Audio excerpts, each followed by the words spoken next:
Là, vous me voyez et vous vous dites, ce gars-là, il sait quoi faire, il a forcément un truc à nous apprendre. Eh bien, c'est pas faux.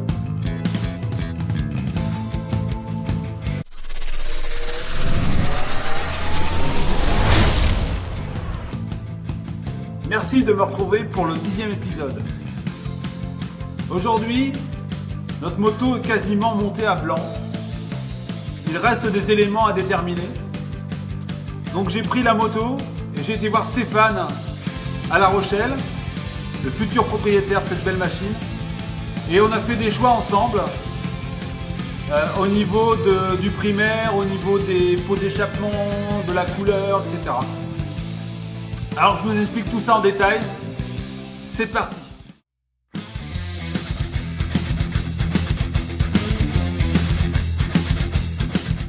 Voilà, la moto est dans le camion. C'est parti pour La Rochelle avec mes deux fils, Marius et Jules.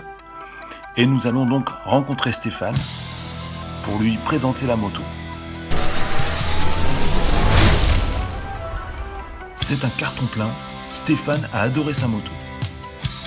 Maintenant, c'est l'heure des décisions pour les pièces que nous allons utiliser par la suite et les finitions que nous voulons donner à cette moto. Stéphane a vraiment été séduit par le côté Mad Max, le côté métal de cette moto et veut conserver au maximum cette finition. Mais c'est un gros challenge pour moi car je n'ai pas construit cette moto pour garder les pièces à l'état brut. Avec Stéphane, le futur propriétaire de la moto, nous avons fait le tour de toutes les pièces et de tous les détails que nous pouvons amener en plus. Allez, suivez-moi pour voir ensemble les choix que nous avons faits et les différentes pièces que nous allons utiliser.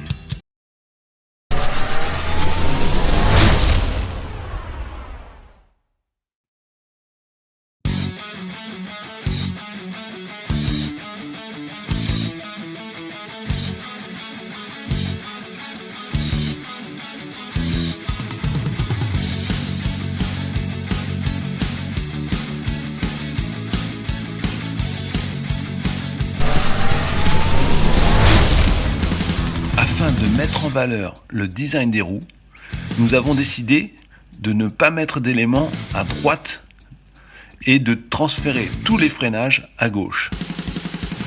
Donc je dois construire un système sur la roue arrière où mon disque de frein se retrouve derrière ma couronne.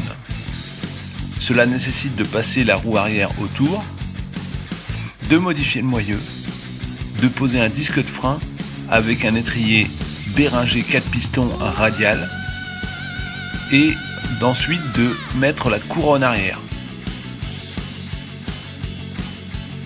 C'est un gros challenge car l'étrier de frein doit suivre l'ensemble de la roue lors du réglage de la tension de courroie.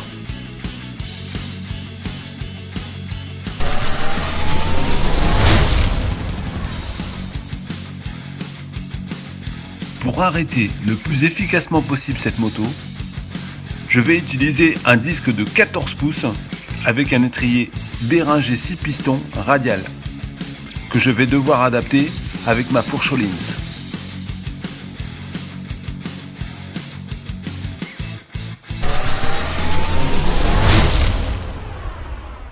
Le montage d'un système de courroie primaire 2 pouces BDL permettra d'affiner un petit peu la silhouette de cette moto et de lui donner ce côté high-tech.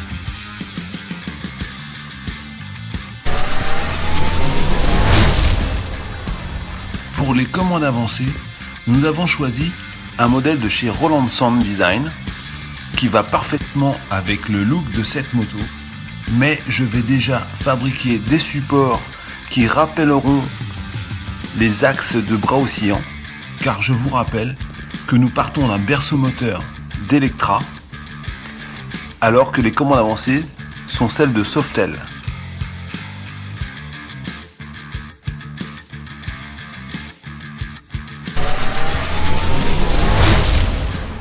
Bien sûr, aucune ligne d'échappement n'existe pour cette machine.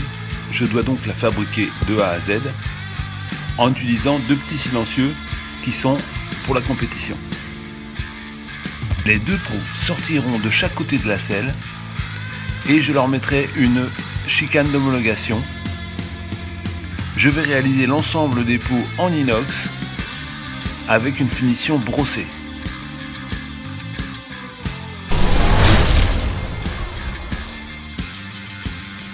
Ma fourche étant trop longue, je vais devoir la raccourcir. Après ça, je vais adapter dans le guidon un compteur numérique Moto Gadget.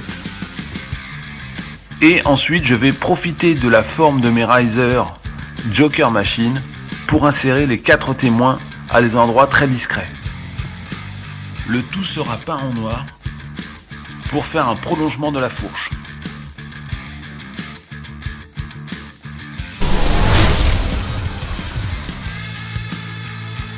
Pour conserver ce côté racine et fin de tout l'ensemble de guidon, je vais donc utiliser des poignées Moto Gadget, des clignotants qui vont en bout de ces mêmes poignées et des commodos de frein et d'embrayage hydraulique qui viennent aussi de chez Béringer et qui vont s'appairer parfaitement avec les 2 étriers de frein.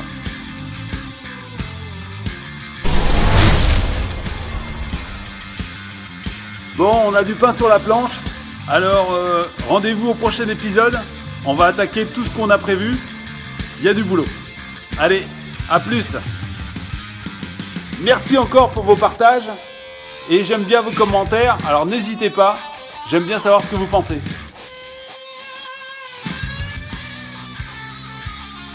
Retrouvez-moi dans les prochains épisodes pour la fabrication de cette fabuleuse machine, la Café Racer 8D.